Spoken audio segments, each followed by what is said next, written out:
Ladies and gentlemen, may I have your attention please as we go through the following safety instructions. In the event that there is a loss of cabin pressure, oxygen mask will drop from the overhead. Place the mask over your nose and mouth. Breathe normally as oxygen is flowing even if the mask is not inflated. Be sure to adjust your own mask before helping others.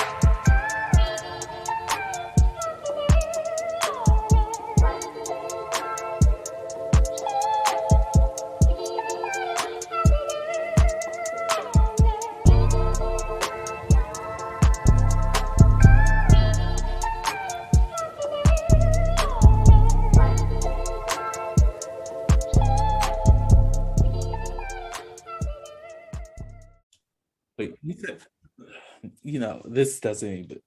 Well, you said talking about what? Your homeless? Talk about it later.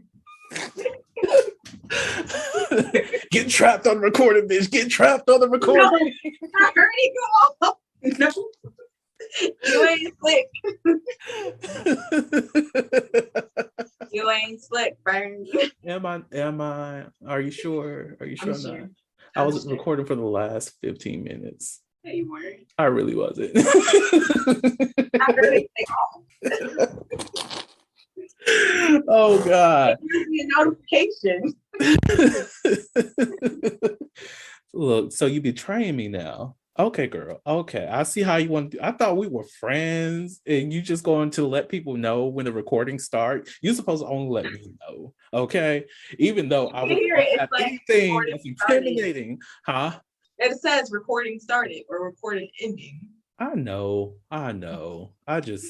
She's just betraying me. That's all. It's okay. She's doing her job. F her job. It's her job. It's illegal to record people without their permission. I know, but you already consented to being recorded. The first time? And the second, what? You're not going to do this. Yeah, anyway. Jaleesa's being a hot mess. Jaleesa's acting like I'm just going to switch up the situation because I'm not even going to say that we had a whole ass conversation before this. So even though that's recorded too, but anyways, Jaleesa over here acting like now she doesn't want to participate in this damn episode. Yes, I'm gaslighting this hoe because I want to do that. And this episode is also about mental health. It's gonna be a clip later, right? All this getting cut out. You didn't even do the intro yet. Look, it's not getting cut out. That's the funny thing about it. It's not. All of this is going in the episode. Everybody's just like, so I'm going to start yet, nigga? Like, what the fuck are we doing here? Oh God. Okay, woosah. Anyway, we're here. Everything's good. So, you okay? I thought my cat was by the door. Oh Lord. It's by the door. Look at that. Hey, bud. Not her cat is in my cat, y'all. His name is Holly. I have a cat. He's adorable. So right now, Jaleesa has her pussy in her hands. Well, when you put it like that. She's tickling her pussy. I'm going to keep going. Okay, while Jaleesa's playing with her pussy, I'm going to actually open the show. Stop. This is why I cannot be a cat owner, y'all. This is literally the reason why I cannot be a cat owner. Plus, they kind of creep me out. So hello, everyone. Welcome to the Haliloopy podcast, where we step out and talk about sexuality. This is your host, Vernon T. Scott, also known as Slaytor Jackson, and also known as Sebastian Adams, depending on how you found me. So, on today's episode, I have my friend from high school and still friend today, Jaleesa. How are you doing today? You're looking beautiful as always. Oh, thank you. I am beautiful. Now she's smiling too much, y'all. I'm a little conceited, y'all. It's okay. Before Jaleesa starts, because I need to rectify some shit from last episode No, about the type of friend I was in high school. I was the guy who literally told all his female friends that you look beautiful today. No, you called me ugly. No, I did not. I used to ask every female friend, has anyone called you beautiful today? If not, you're beautiful. I feel like Vernon called me an ugly hoe, y'all. That's what I feel like. Okay, since you feel that way, I'm going to make sure I'll call you ugly hoe this episode. I'm not.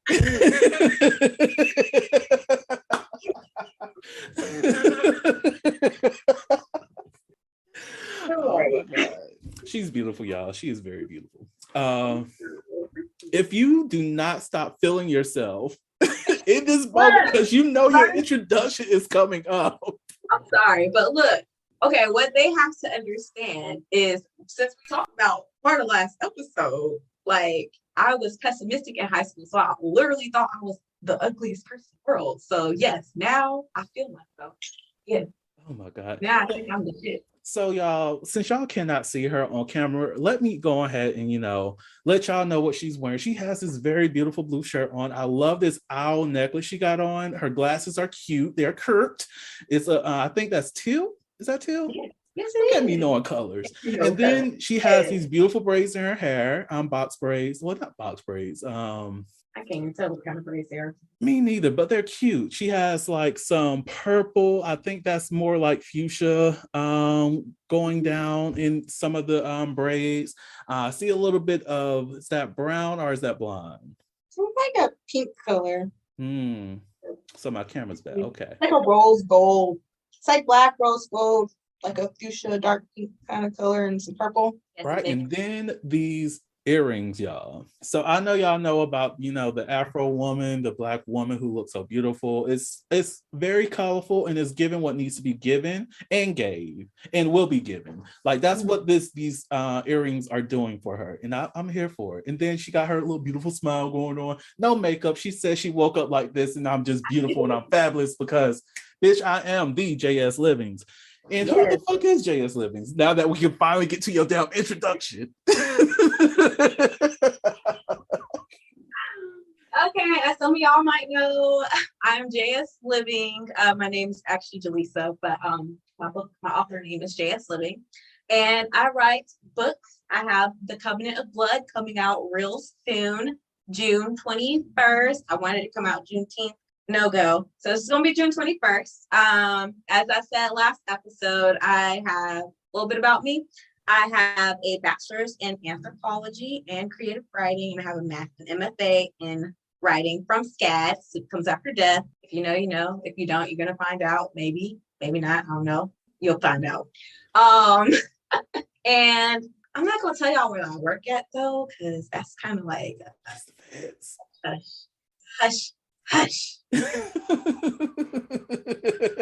Anyways, yes. As we stated earlier, I am a little conceited, y'all. I'm beautiful. But yes, you can follow me on all my social media. I apparently failed to say this last time. So check me out on Facebook, Instagram, Twitter, and I have a YouTube now, y'all. So it's going to be at the JS Living on all platforms. And you can also reach me on my website, www.thejsliving.com. Yes, and we're happy to have you with us here at the Holiloquy Podcast. So, I'm just kidding. I love you, Vernon. Jaleesa, I told you our last episode, these hands are rated E for everyone.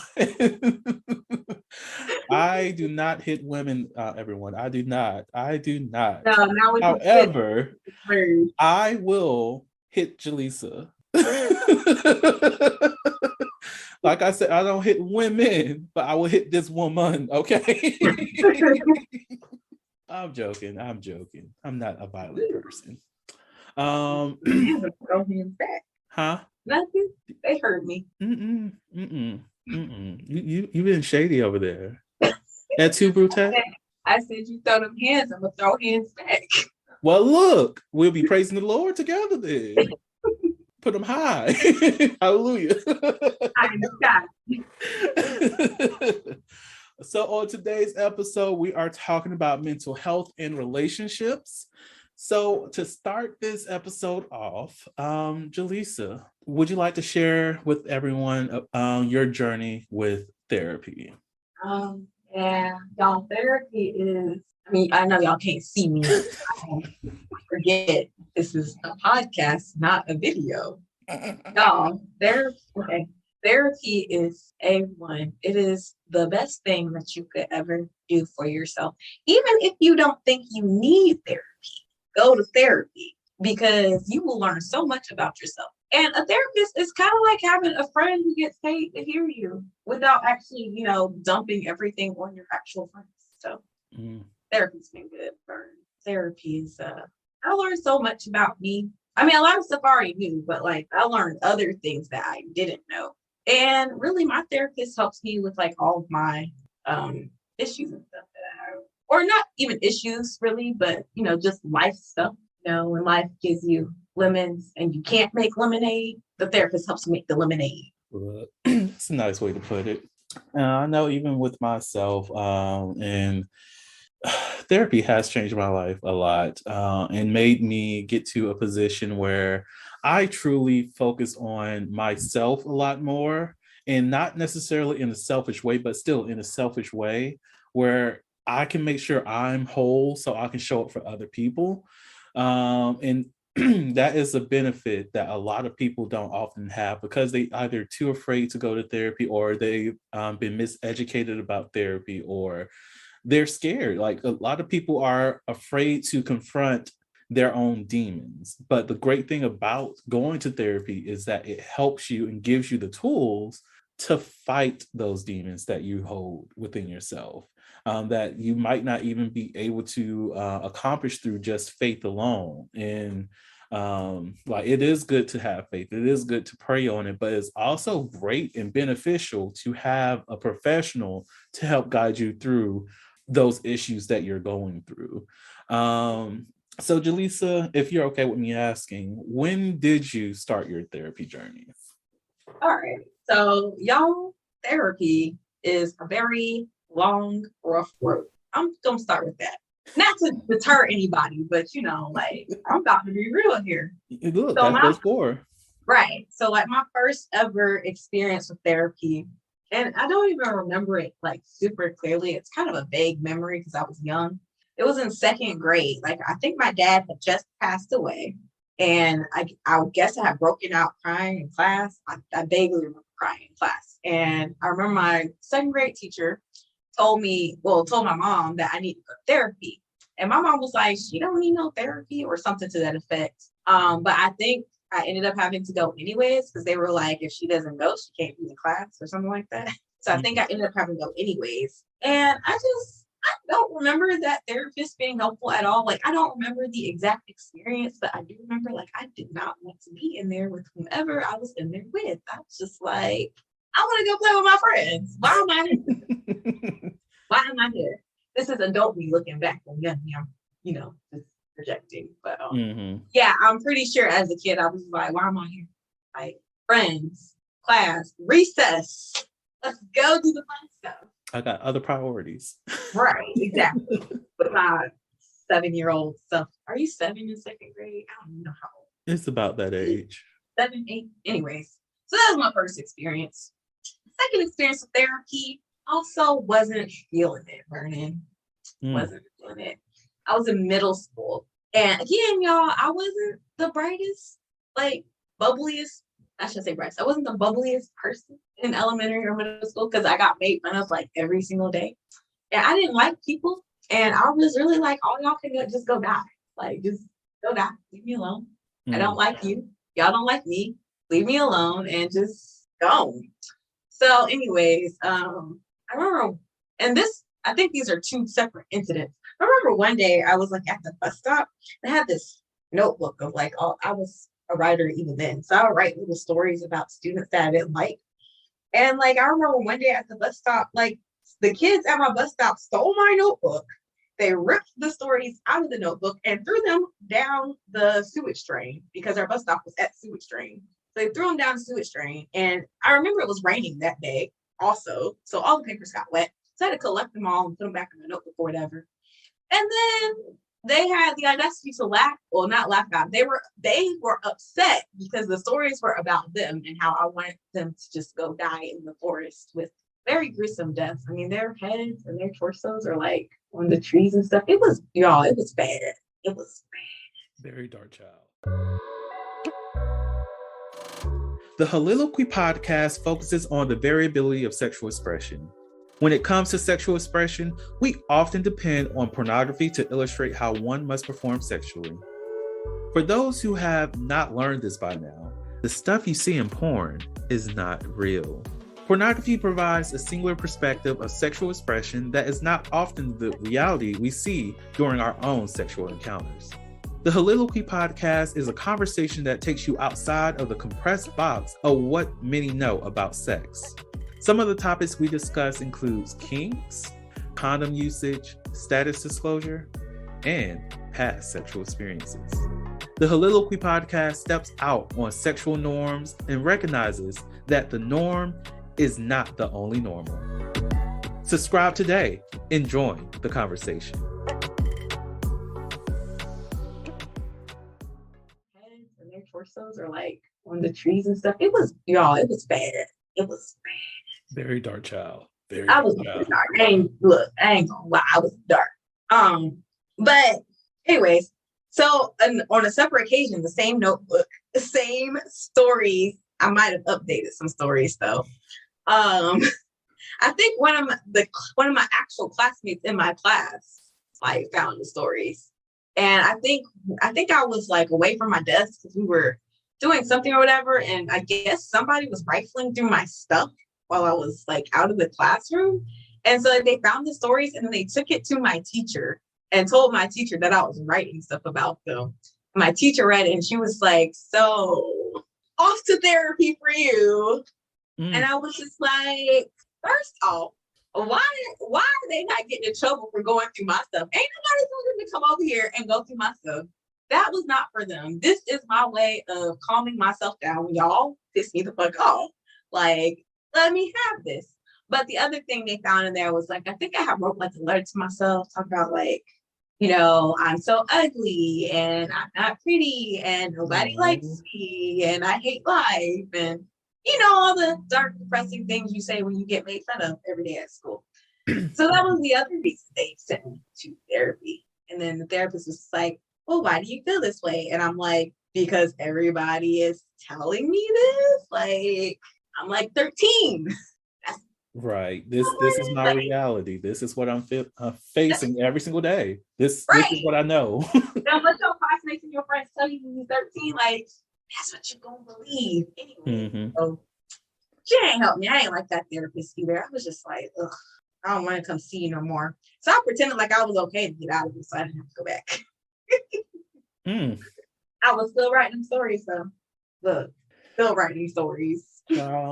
Like, I'm going to pause and we can continue. But it's saddening to hear about how, I would say at least the system failed you twice in that matter, because this is something that I'm learning through my program that previously, I don't know why, but everyone was treating children the same way that they'll try to treat an adult in terms of therapy or even helping them with whatever issues that they're going through, rather than catering to that student, figuring out what's going on at home, what's going on in the classroom, without, you know, making the child themselves feel like there's an issue with them. There's possibly an issue with everything else that's surrounding that child to make them feel the way that they are feeling. And that's actually a push that is now a little bit more prevalent when it comes to therapy. Well, at least within my scope of future practice, is that we are starting to look into the outside forces that impact the child or impact the family, impact adults and whatnot. So yeah, the system failed you multiple times in that matter. And like, even when it comes to writing dark stories, you have to look at, because this was a conversation I had with the professor back in undergrad, is that is it possible to gain insight on a person's lived experience based off of what they write? And my professor, she literally was like, no, because sometimes what you write is just artistic expression, but sometimes what you write is a way for you to vent. So yeah, it can give you a small nugget, but it's not going to tell you exactly what's really going on. It's not going to really tell you what's impacting them. It's not really going to show you exactly what their trauma is going to be. And back in those days, I was like, girl, you don't know what you're talking about. But now that I've educated myself a lot more, I see why she says that. Because I can write a story about something very violent that I metaphorically felt or experienced, but I've never been in that place. I've never experienced that violent event. And that's not a trauma of mine. That's just a creative expression.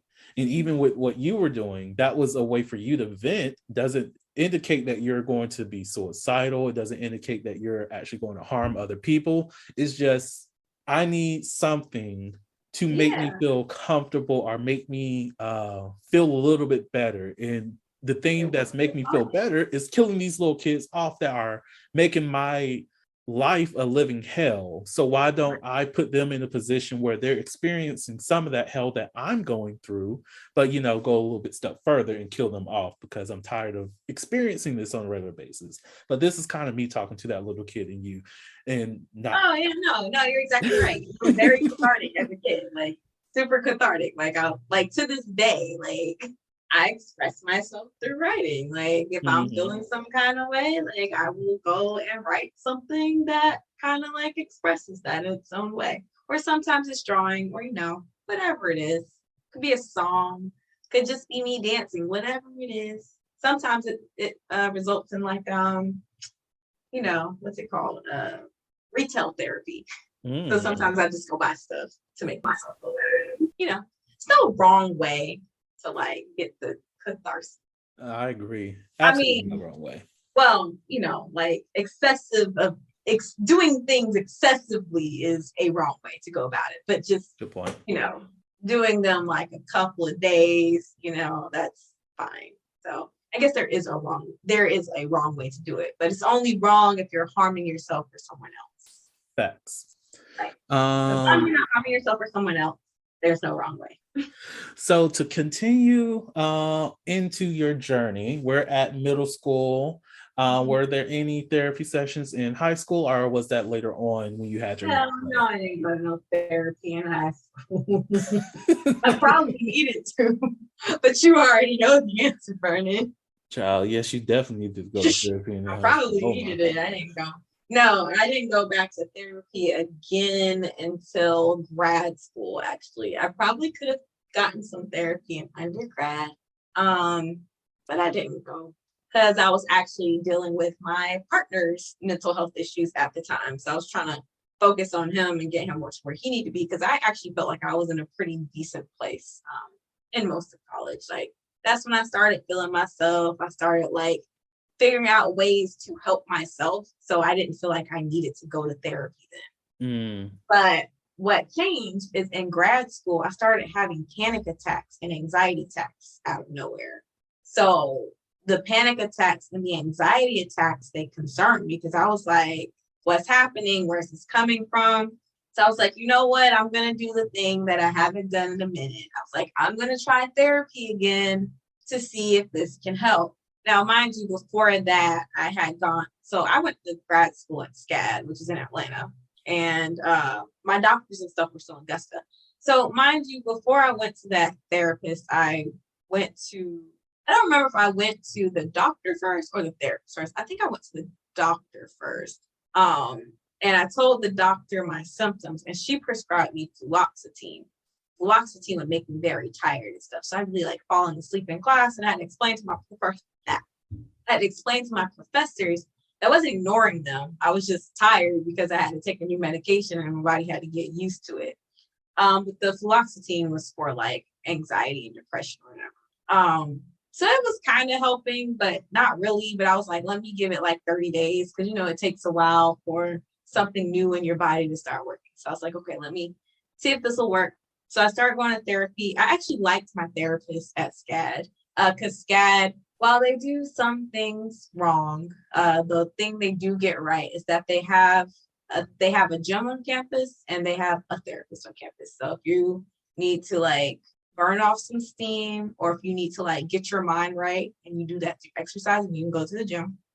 And if you need to get your mind right through like talking, you can go to therapists. And you don't have to pay to go to the therapist because it's included in your tuition. So that is one thing that I really loved about SCAD. So I went to go see a therapist for essentially free, or, paid for through my tuition. And that therapist actually helped me learn some stuff about myself. She helped kind of explain where the panic and anxiety attacks were coming from. So she was explaining that I was just stressed. The hard thing though was keeping up with the appointments because of like my school and my work schedule. They didn't always mesh well together. So trying to see her on a regular just kind of became a headache. And then by the time I graduated, obviously I wasn't afforded that service anymore. So then I stopped going to therapy again. But that experience was like the most positive one that I had. So I was like, okay, now I know that if I need to go to therapy, like by that point I learned it's all about who your therapist is. Not every therapist is going to be the therapist for you. You really have to shop around. You can't go to just one therapy appointment with one therapist and think all your issues are going to magically disappear. That's not how it works. Therapy is work. Therapy takes time. Like you got to find the right one. And the right one for me might not be the right one for you, for you to determine. And then obviously, you have different factors you want to look for. Certain therapists specialize in certain things.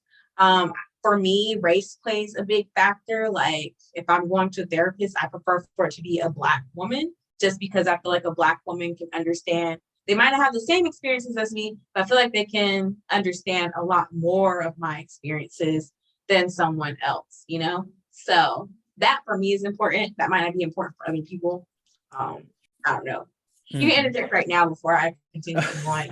You got something you want to say. So, what I will highlight, at least for those individuals who might be in school right now, in the college, definitely utilize that service, because a lot of campuses do offer that as attached to tuition free service to their students. But like most definitely, if you are someone of the Black community, and this is because of what we've been told in terms of therapy and how we have been indoctrinized in this country, that therapy just seems like it's never an option for us. It's always an option. It is an option that I recommend you taking because it does benefit your life overall.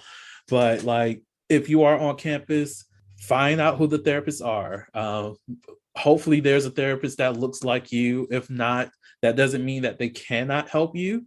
In addition to that, if you're not on campus, you have services that's available to you through your insurance. Look into that. If you have insurance, there's also other avenues such as, BetterHelp is one. They're not sponsoring this. If y'all want to, you can, cut a check.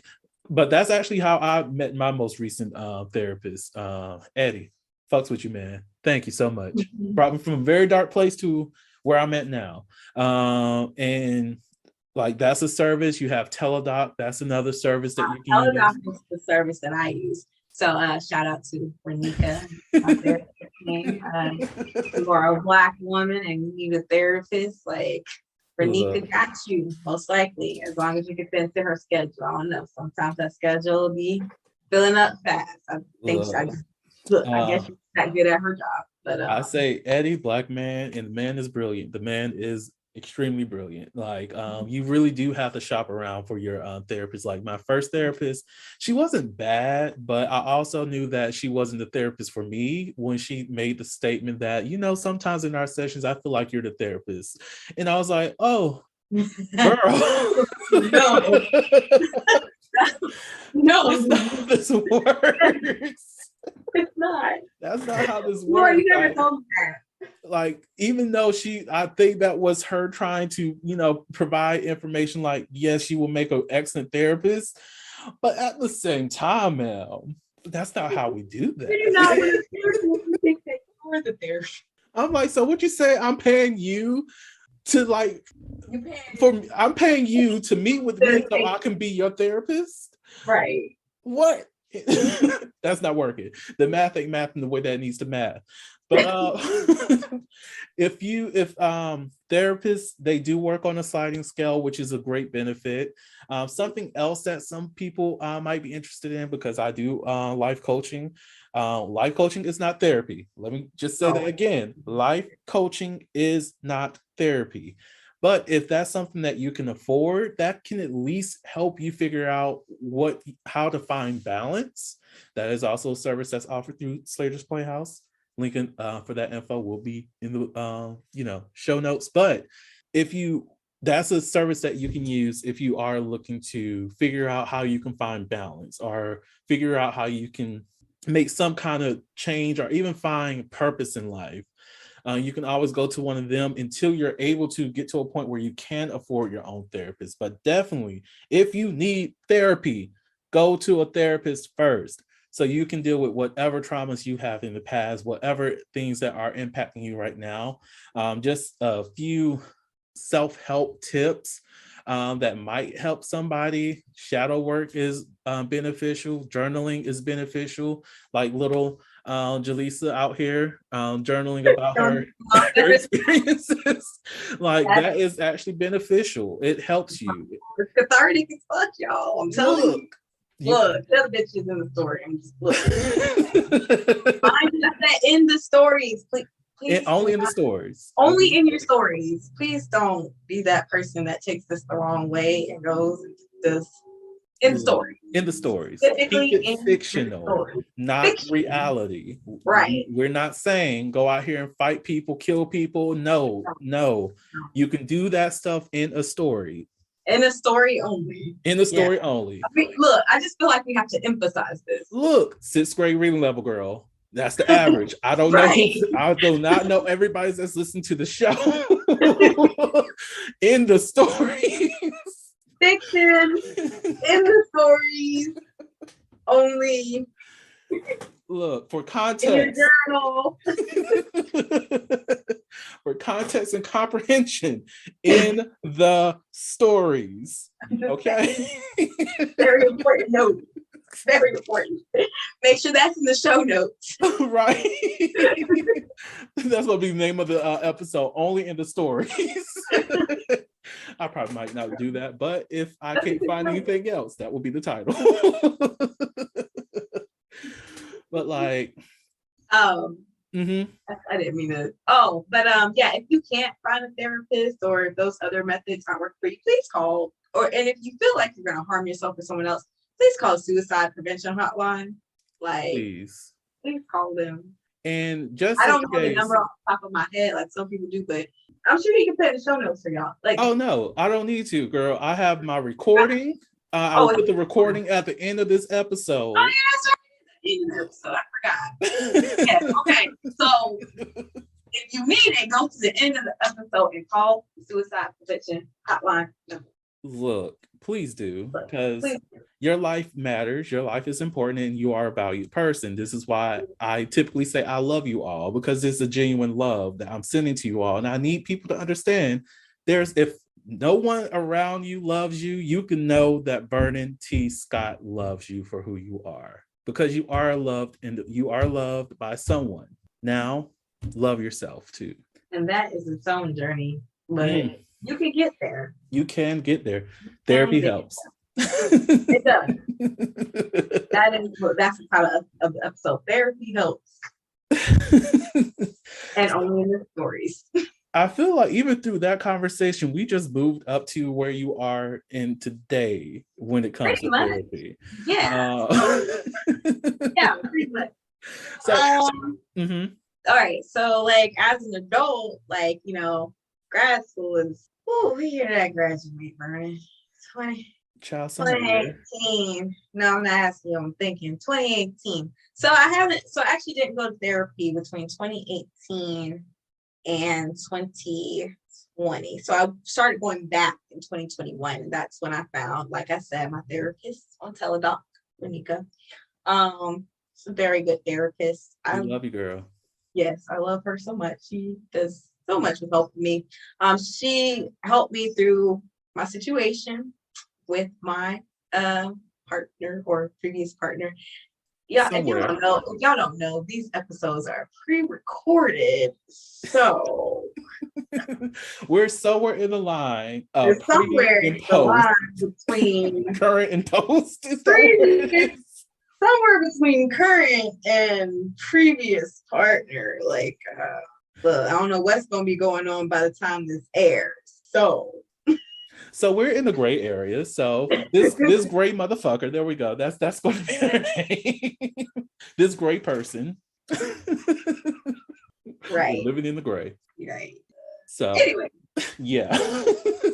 Anyways, let's go gray. So the gray person and I were going through some stuff. And so I was like, I need some therapy because like I am not in a good place right now. Y'all, it was so bad. Like it was getting to the point where I was having like 2 to 3 drinks a night. Now, granted, it's not a danger unless you're having like 4 or more. But like the fact that it was like it wasn't every day, but it was like almost every day. Like that's like, I was like, I'm in a bad place. So like I cut down, obviously, because, I'm just like, ain't nobody trying to be an alcoholic over here. That's too much work. So I actually am at a point in my life where I know if I'm doing something a little too much and I'm like, okay, like I've done enough self-introspection to know that this is not okay and it's time to seek other help. So I sought other help. And I just looked for the first Black therapist I could find on Teladoc because it's paid for through my insurance. And I went ahead and set up my appointment. I was kind of disappointed because I hoped the appointment could happen the same day because I really needed to talk to somebody on that day. But Teladoc, if you don't know, has like a 2-day or 24, it's like a 24 to 48 hour waiting period. Mm-hmm. I think it's 48 hours before you can actually see a therapist. So you can book it, but you can only book it like 2 days out. So I had to wait 2 days to actually talk to her. And from that first conversation, I was like, this is the therapist for me because she's already asking me the questions. She's already giving me stuff to think about. And like, she's already just giving me some resources and tools. Y'all, a good therapist will ask you open-ended questions. They won't interject their opinions. They'll give you time to think about it yourself.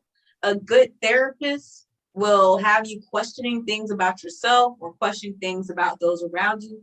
Literally, their job is just to get you thinking in different perspectives that you didn't think about before. And that's what helps you like come to whatever decisions or conclusions you need to make.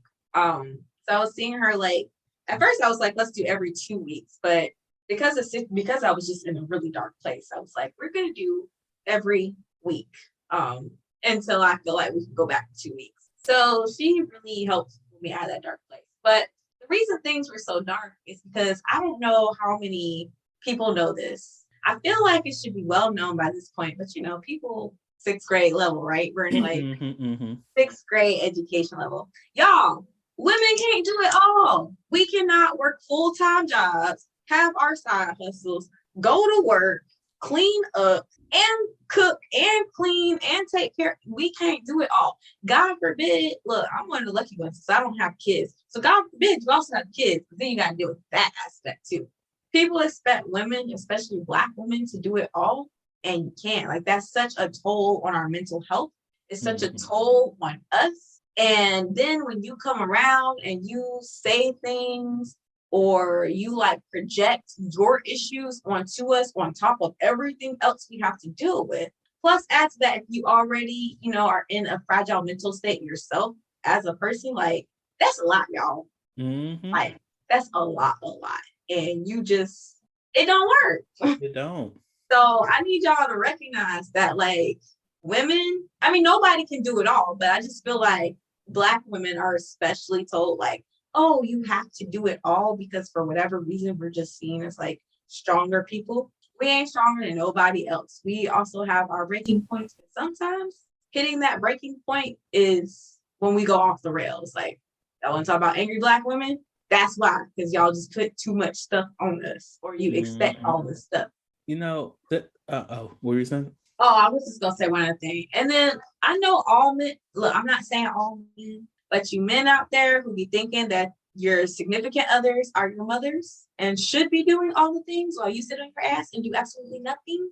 That's why these women be leaving y'all asses. And I will add, God they forbid y'all should. broke. God forbid you broke and you ain't doing nothing to help in the house. That's literally the issues that the gray person and I were having. Like, it's okay if you broke and you're helping to do the things, that's fine. Or if you make money and maybe you don't help as often, but you try to do one or two things just to help out, that's okay. But you can't expect your partner to do everything and you're broke and you're not helping, because that's what made me hit my breaking point. That's why I was in a dark place. And that's why I now have a therapist. But I'm not in that dark place anymore. Like, I'm doing much better now. So now that I'm doing much better, I'm still going to keep my therapist. I'm still going to see her every 2 weeks up until I feel like I can go down to once a month to check in, just because I feel like a therapist is there to help you, not just when you're having bad times, but they should be there for the celebrations too, especially when they did all that hard work to get you out of the dark place. They want to see your triumphs and your successes. They want to hear your good news.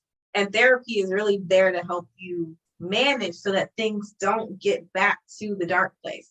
So even if you're in a good place, go see a therapist, because they'll help you manage like the good things and the bad things. Wait till you get to that dark place, not the best idea. Well, I agree 100%, which reminds me, I need to make sure I schedule a meeting with Eddie. Well, this is like next year during when I first started my meetings with him. One, to be like, thank you for where you brought me through. And also just do, general check-in, because, those are also needed. But that's why I said, like, once a month, once you're in a good place, once a month, just check in. And I'm happy that you mentioned about the waiting period to get a therapist, because that exists on multiple resources, like even on BetterHelp. Even when it comes to if you are on a college campus, you cannot expect that you will automatically have a therapy meeting, a therapy session that day or the day after. Sometimes it can be weeks, because you never know how backlogged the therapists are. Therapists are important. They are very important. Not enough are being trained, or even not being trained, meaning there's not enough people in therapy programs to fit the needs of what we need in this society, because everybody needs a therapist. But I like what you brought up about, the great partner, in terms of what was lacking in the relationship, because a lot of people do, a lot of men in general do focus on what we have been taught in terms of, the woman is supposed to handle everything in the house, or the woman is supposed to handle the kids and all that.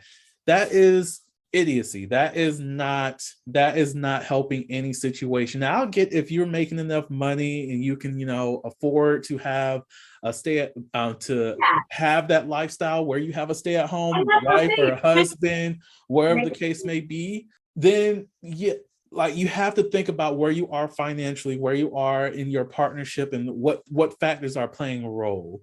If you're going to have such a rule that you want your spouse to be at home while you do all the working, then make sure you're able to afford the house, the home, your social living, all the things that you all will need, even if that's like money to go on a trip, wherever the case may be.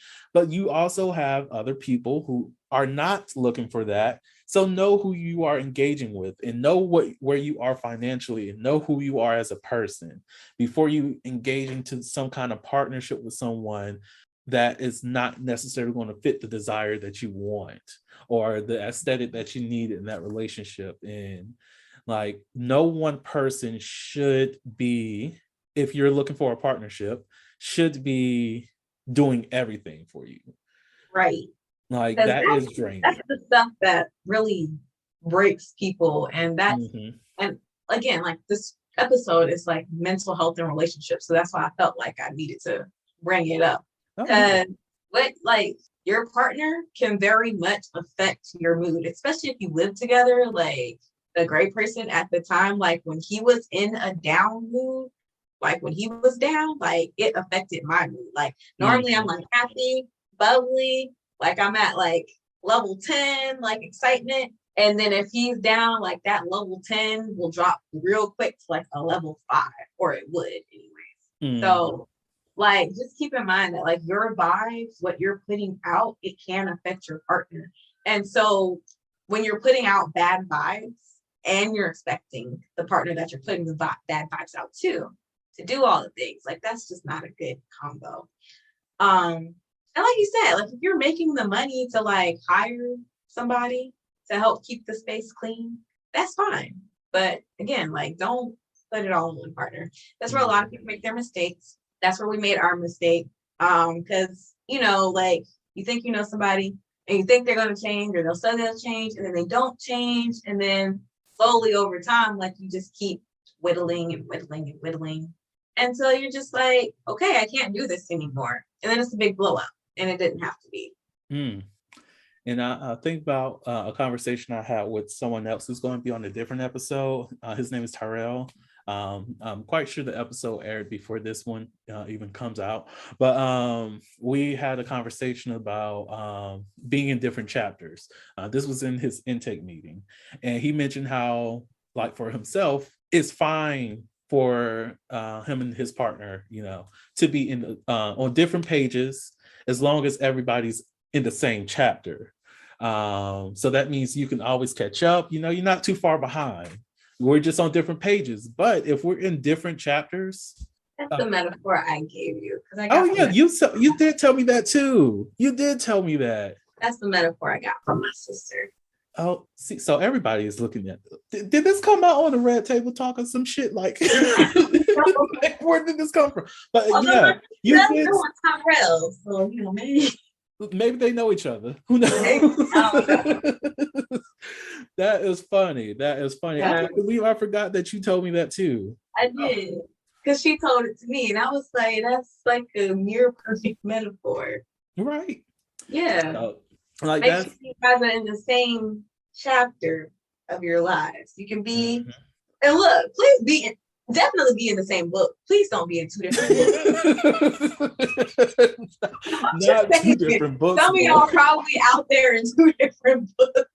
Look, but you're right. You're right. The pandemic proved that. Please be in the same book, in the same chapter. Child, that's hilarious. But you know, you're right. You do need to be in the same book. You cannot be in book one. Huh? I thought about that later. I was like, you know what? Sometimes we weren't even in the same book. Look, I'm over here in anatomy and you're over here in sociology. I'm on chapter 10, you're on chapter 10, but guess what? We're not aligning. Why not? We're in the same chapter, same page. What the fuck is going on? Oh, I'm in a whole other book. What you in? Anatomy? The fuck is anatomy?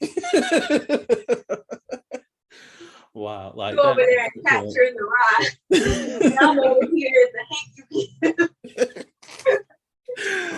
Oh God, yes, Lord. Oh God. Man. But like you really do have to like focus on not focus, but look at who you are entering into these relationships with, and even outside of that, it's just being willing to grow in a relationship. A person needs to be willing to make that change too. I'm sorry, I was not cut you off. Yes, growth is so important because, again, another thing between me and a great person is like, I'm growing upward trajectory and that person just wanted to stay.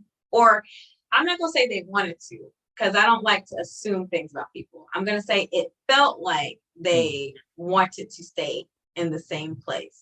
So they weren't growing, or at the very least, I could say they weren't growing with me. So even if they wanted to, like, I'm not going to assume. So we're just going to keep it at, I was growing and they weren't growing with me.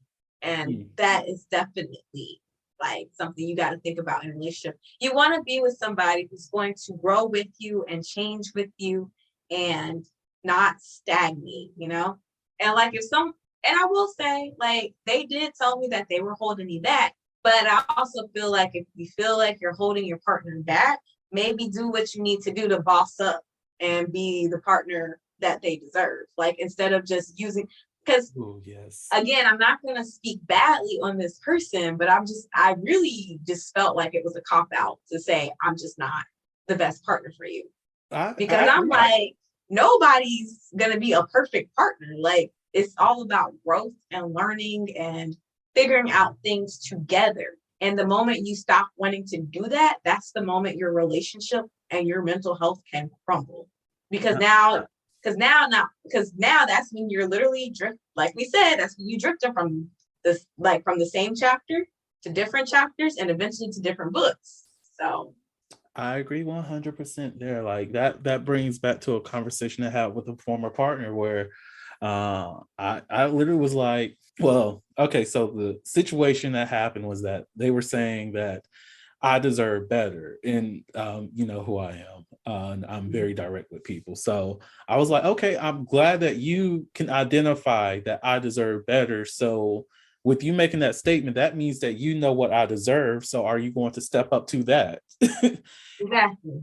At that point, they agreed. Yes, I'm willing to step up to that. But over time, it never showed. And that's why, you know. And that was my situation. Like literally the same situation. Like, and again, like it probably sounds really bad to say. And again, I'm really not trying to speak negatively on this person because they're, I really hope they find happiness and I really hope they find what they're looking for. But I really feel like that was just a cop out. Like grow with your partner. Like you want to talk about what's going to help with your mental health and relationship. It's being able to talk about your problems, not holding stuff in, not holding it back, making sure that you are on the same page or again, at least in the same chapter. That way you can figure out how to move on from your issues or whatever together. And if you can't do that, then maybe you shouldn't be together, I'm not trying to break nobody else out there, but I'm just saying like it's something to think about. Yeah, that's a solid point because it's like there's a point where you actually do have to look at your relationship and exactly where it's at.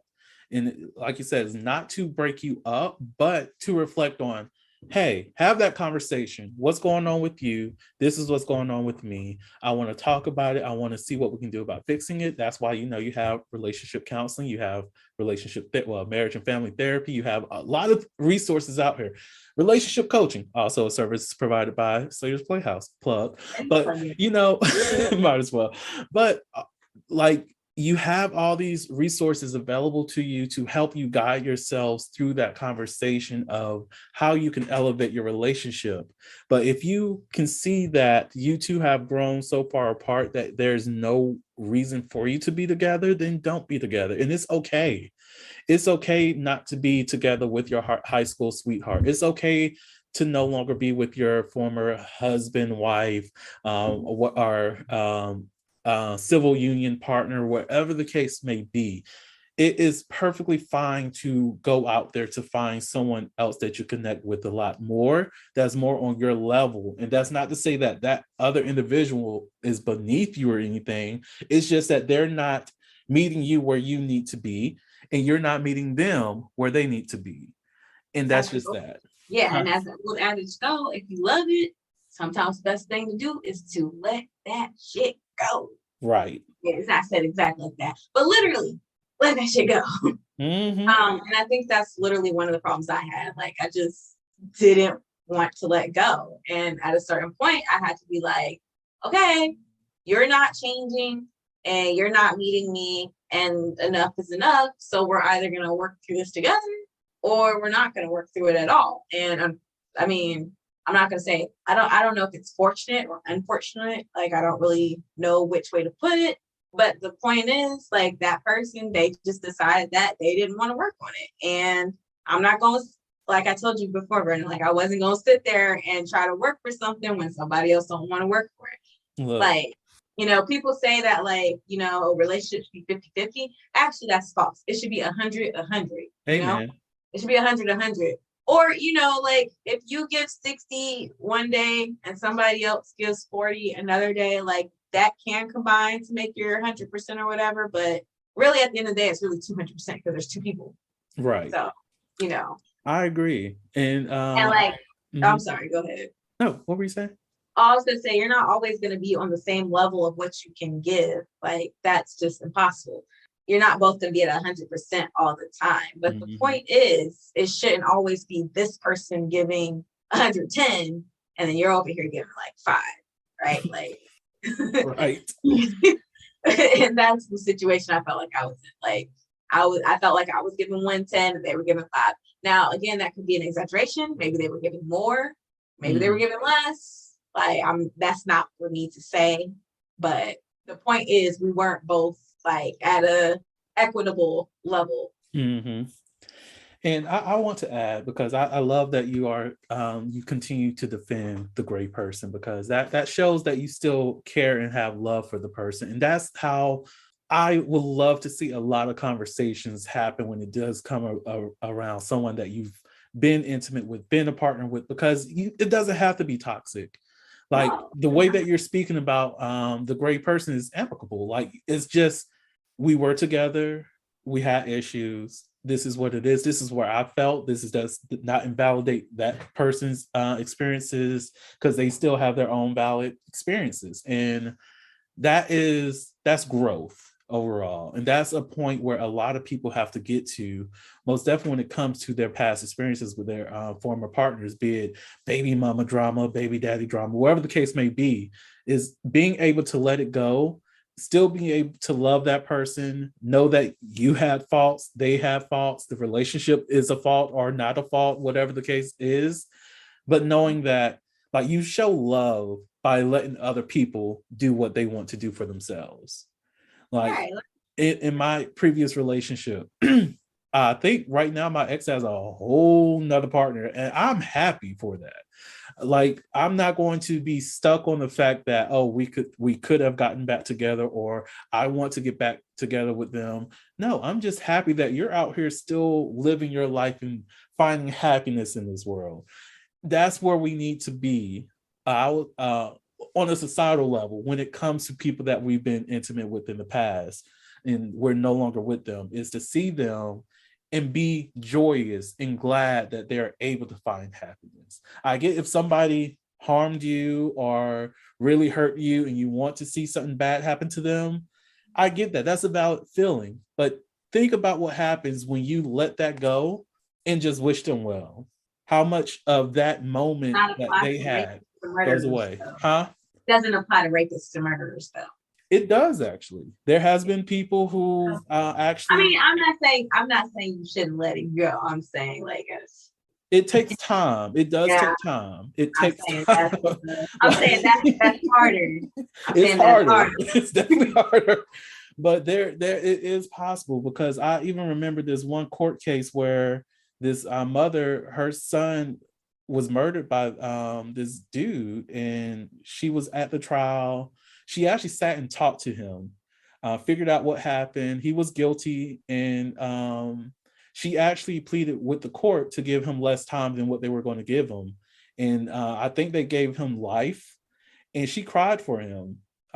She saw her son in him by knowing that even though her son was there at the wrong place, wrong time, but she hurt for him because she saw the humanity in him, that child was someone who was lost, some child that did not have a parental figure to love him the way that she loved her son.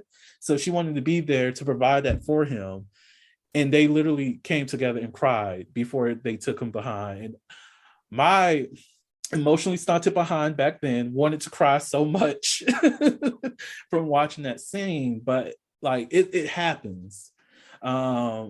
It's all about the forgiveness of it all. It does hurt. It does take a lot of time. It takes work, but the forgiveness is still possible. Oh, I'm not saying not to forgive them. I'm saying that's hard to let go. Yeah.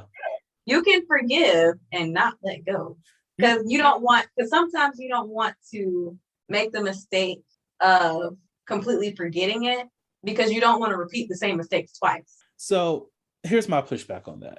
You can forgive, you can forgive, but not forget. Yeah, and that's where I'm at on that. Well, I guess in this instance, I was thinking of let it go as forget, and I'm like, nah, you can't always forget things. Like, Yeah.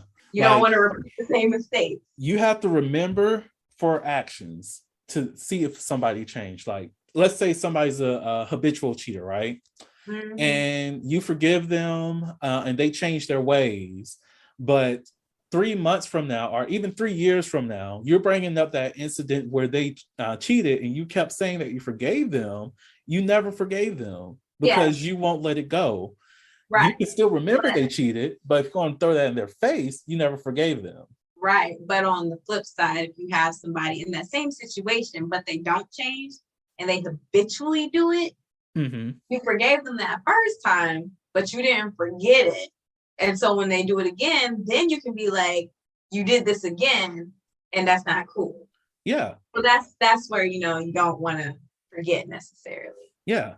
I would say because we're saying the same thing pretty much. We are. It's like I think I got your let it go. I think I made it synonymous with forget. And I was like, no. Yes. We haven't get nothing. Don't keep tally, but we better remember. You meant let it go as in forgive. So if you meant let it go as in forgive, like, yes, we're saying the same thing. Yes. So speaking of forgiving, I feel as though it's time to get into a little bit of that never have I ever. Okay. And just to let you know, you're definitely getting the sets question since I didn't get to ask that in our last episode. So good. This is interesting. So, Miss the JS Livings, never have I ever had sex with someone with terrible body odor.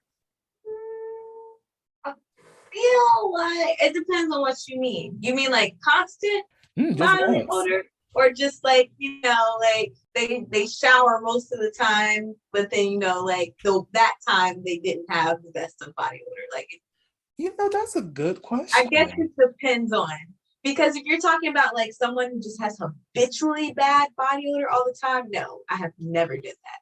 But, if you're talking about like partners who like, like they usually shower and they usually do what they're supposed to do, but like maybe they worked out and then they came home and we did what we was gonna do, then I'd say yes. So I guess it depends on how you interpret the question.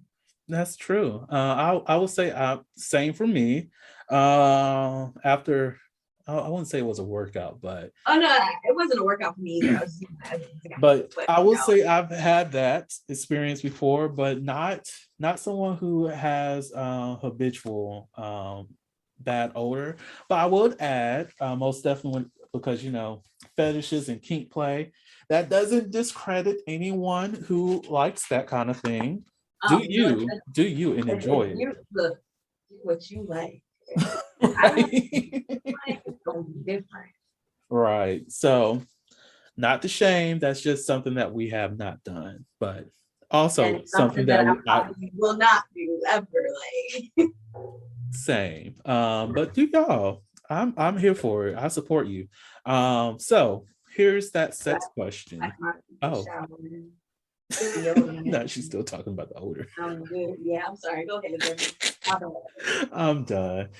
So this question is, what clothes or accessories turn you on the most? What do you like to wear that makes you feel excited about undressing later?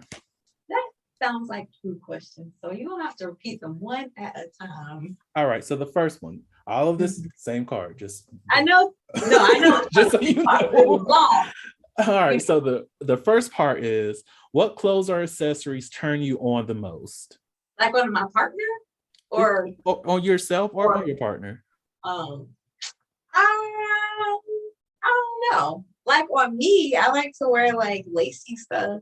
When I was a kid, not a kid, but like a teenager, right? Like I always liked the idea of like the women who show up in front of their significant others with nothing but like a really large overcoat on. I've never done that, but that's like something where I was like, you know what? I'd be sexy if I did that. Yeah. I will say. So that's for me. For a partner, I don't know. I've never really had any partners who like tried to like dress sexy for me.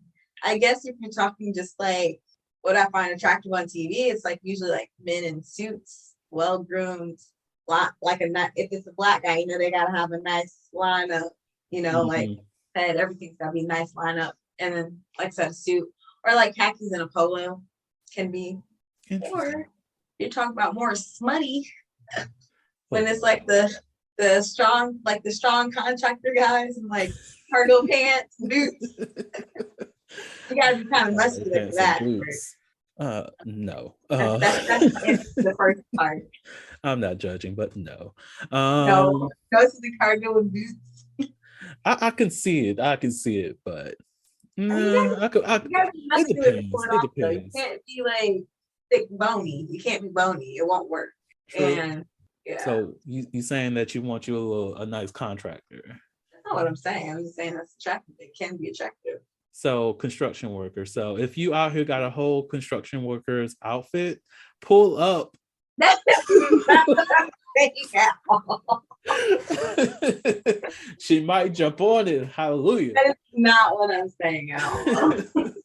I would say, at least for myself, I have a thing for braces and glasses. I just have a thing for metal. Earrings don't do it for me. Necklaces, probably. If it's like a body chain, oh my God, body chains are like sexy as hell. I had a bad experience with the braces. No.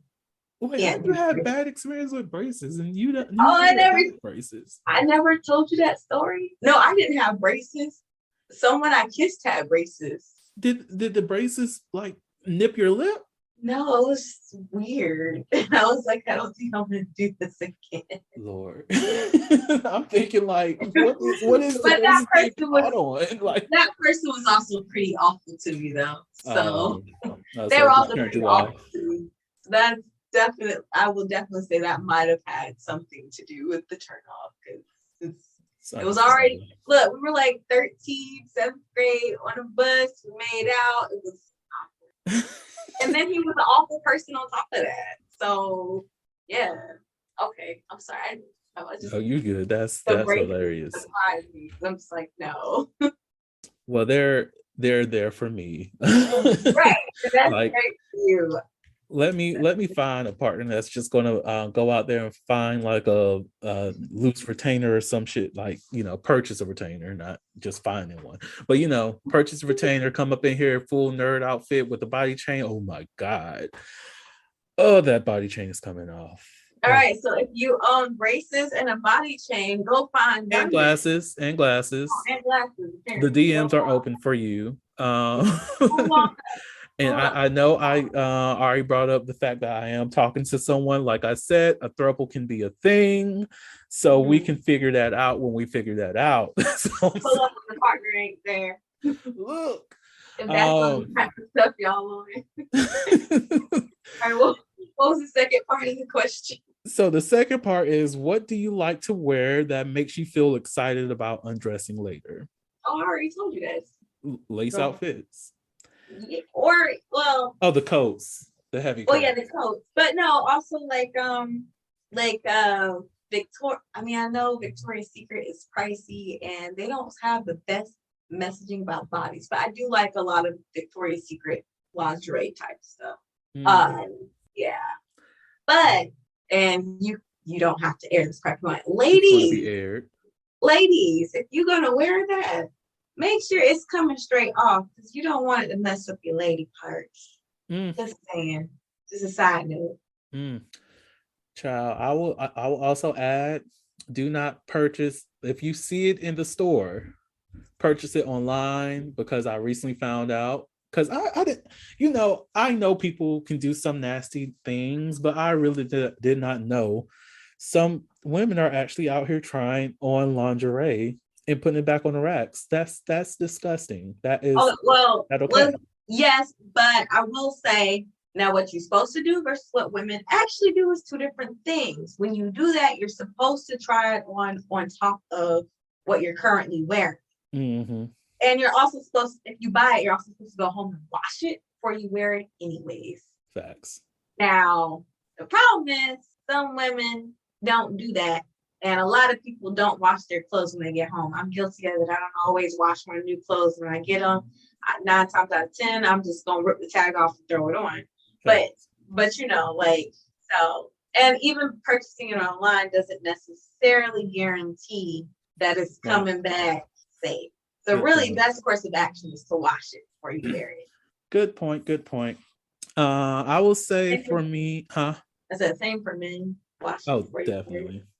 For me, I don't think there's any item that I feel excited about undressing later. Because first and foremost, I don't like clothes. So like if I'm wearing something loose, I'm comfortable. So it's not something that I'm going to feel sexy with taking off. I guess if anything, a robe would be the sexiest thing that I would take off, because that scene from Bruce Almighty where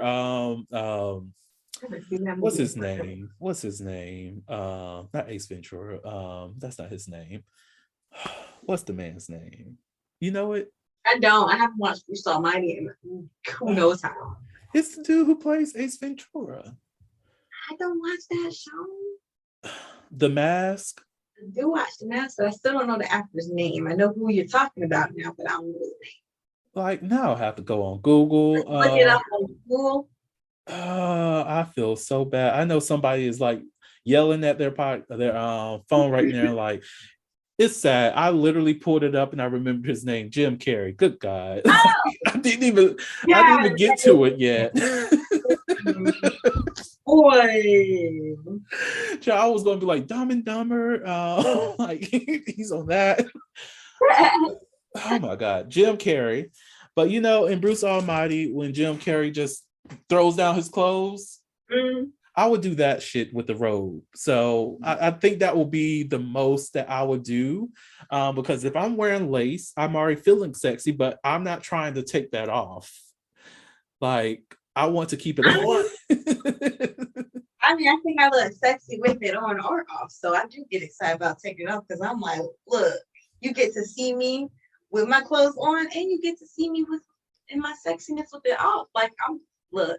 Vernon, when I tell you I got conceited, I just be like, aren't I just a blessing to look upon in any state? Naked or otherwise. Where you need to be. You're right. That's where you need to be. I am the goddess, and you are just going to love me and how I look no matter what. Look, when you are at that point, you just do not accept less from anybody. This is like if you don't gaze upon my beauty and awe. Look, like that's been my I I've been on self-love for a very, very long time, but life happens. You tend to forget, imposter syndrome, all that foolishness and shit. You start to get impacted by this, but I'm back on that level where I do not accept less. But this brings me back to my mantra for the year. I had to put it up. So I think you even like this on Twitter, but it says, my mantra for the year: I'm comfortable with being too much and too extra for those who cannot afford to be with me. I refuse to discount my excellence to provide comfort and validation to anyone or anything less than what I deserve. Preach. And that's where I need a lot of people to be. Because once you get to that point, you just be like, oh, you want me to make myself less than to make you feel comfortable? Because you cannot work hard enough to earn my presence? Guess what? There's somebody out there that can actually afford my presence. So why am I stuck here with you? Make it work. That goes back to what we said. You're either going to elevate with me or I'm going to go somewhere else. Amen. And that's that on that. Yeah, rolling together or not roll. So I will say that will be the perfect message to end this episode with. So first off, thank you so much, Jaleesa, for taking part in this episode. You are phenomenal. You're beautiful, and I love you so much. Thank you. Thank you all for listening to the Haliluki podcast, where we step out and talk about sexuality. Please like, share, subscribe, comment on our YouTube channel. The link for that will be in the show notes and all that other greatness. Also, a link to Slaytor's Playhouse for those who are actually looking to have some coaching sessions with myself. So yeah, outside of that, Jaleesa, do you have any last messages? Also remind people how they can reach you. You don't have to remind me this time, Brayden. I know. Oh, I'm sorry. Okay, perfection. All right, y'all can reach me again at www.thejsliving.com, where you can pre-order my book, The Covenant of Blood. Follow me on social media. It's at the JS Living on all platforms: Twitter, Instagram, Facebook, and even YouTube. Yes. So I will not guarantee that information will be in the show notes because I'm lazy. A nigga just copies and pastes. So look, send me the info. I'll put it in there just for your episodes. Okay. But other than that, thank you all so much for being here, being fans, and just supporting the podcast. I love you all. You are all special. Stay for that message because it will be there for the suicide hotline information for anyone who feels as though that they need that. Other than that, much love, much respect, and I will catch y'all next episode. Bye-bye. Bye. If you or someone you know and love are battling with thoughts of suicide, we ask that you reach out and talk to someone. You are not alone. I have battled with similar thoughts, so I understand how you are feeling in this moment. You are not weak. You are not a burden. You are a person with valid pain and experiences. You are loved. If you are in that headspace where you cannot see the brighter side of life or just wanting to end it all, please reach out to the Suicide Prevention Lifeline at 1-800-273-8255. That's 1-800-273-8255. If you're not ready to talk on the phone, or if you just prefer to text, the crisis text line can be reached by texting HOME to 741-741. Again, text HOME to 741-741. Thank you for listening to the Holiloquy podcast, and we hope you're still with us for our next episodes. Thank you for listening to the Holiloquy podcast, where we step out and speak on sexuality. You can subscribe to the podcast through your favorite podcasting app and find us on the web at www.holiloquy.com. That's www.HEAUXLILOQUY.com. Share the podcast with your friends and join the conversation.